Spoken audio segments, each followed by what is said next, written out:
চাইছি নওপাড়া বিধানসভা কোনো কারণে উনি আসতে পারছে না। আমাদের সংসদ আছেন, আমাদের প্রায় 39 কোটি টাকা, এর মধ্যে সমস্ত কিছু ধরা আছে। জলের খুব চাহিদা আমাদের এই চককাঠালিয়া বড় কাঠালিয়া মৌজায়। নিশ্চয়ই জলে এই যে আমরা এরিয়া যে আমরা চটকাটালিয়া আছি, এটা 8টা ব্লকে 8টা মানে আমাদের মেম্বারে প্রচুর জলের প্রবলেম আছে। আমরা কি করলাম যে প্রথম আমরা এখান থেকেই আমরা স্টার্ট করি, শিলান্যাসও আমরা এখানে করেছি। মানুষের জলে অনেক প্রবলেম, আশা করি 1 বছর 3 মাসে মানুষের এটা জলটা আমরা দিয়ে দেবো নিশ্চয়।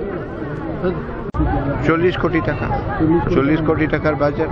আর অনেকবার কি হয় যে যেতে যেতে বাজেটটা একটু বেড়েও যায়, কিন্তু পুরো ওই পয়সাটা পুরো আলাদা রেখেছে। আর এমপি ল্যাড থেকে যা ছোটোখাটো আমি দিয়েছি, এমপি ল্যাড থেকে 70 লাখ টাকা। কত লোক উপকৃত হবে? মোহনপুরে 60,000 1 লাখ টাকা হয়, 1 লাখ লোকেরা হবে।